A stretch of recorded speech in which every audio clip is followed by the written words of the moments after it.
Hi, this is Antoine Garth, and welcome to the Royal Road of Tarot.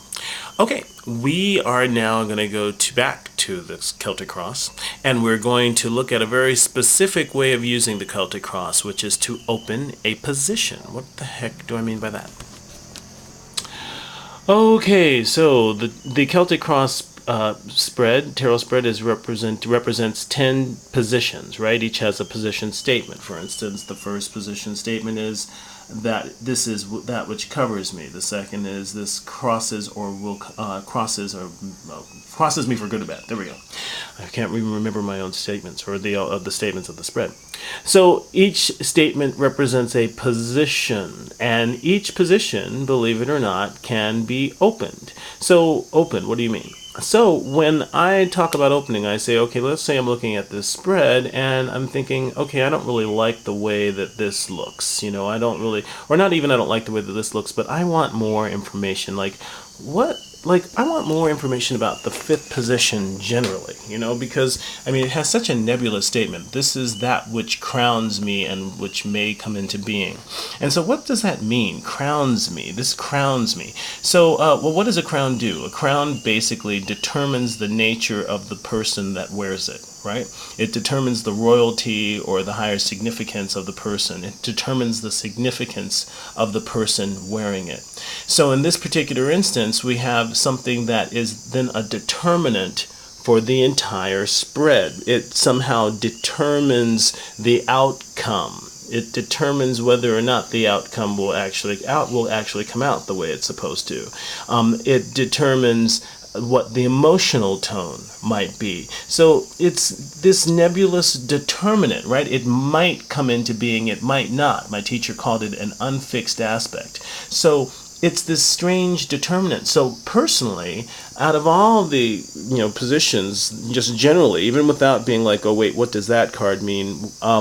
Is this fifth position is where I want to always kind of come, and where I usually do come to open. And so open, there's that term again. What do I mean by open? By opening, I mean that I could extract this card. So this is our fifth position, right? I'm just going to put it on top of our cross, of our crooks. And I could get rid of all these cards, which I'm not going to do, and I could reshuffle them with a question regarding the position statement of the fifth position. Now, what is the position statement of the fifth position? The position statement of the fifth position is, this crowns me and may come into being. So I would basically build a 10-card Celtic on the fifth position. Does that make sense? So this becomes not my first card, but it becomes kind of the platform that everything else springs off of.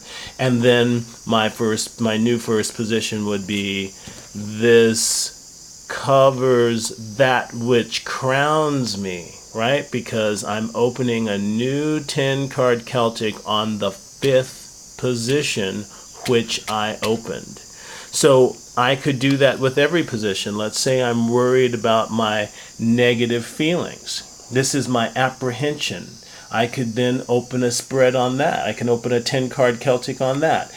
This covers my apprehension. This crosses my apprehension, right? So that is just a little tidbit of what else is available in my tarot class, and just what else is available of the tarot, what other ways that we can actually use it. This can create a lot longer tarot session than you had expected, but it will give you more information that refines more and more for you, especially if you read for self. I know a lot of people say, oh, I don't read for self. I heard it was bad, it's wrong. That's poppycock. One of the best ways that you can learn to read for other people is to read for yourself first. And I tell you, once you get good at reading for yourself, you'll never be afraid of reading for another person. Okay, that's my spread for the day, or that's my little tarot tidbit for the day. And thanks. I'll see you all later. What will we talk about next? I'm not sure. Bye.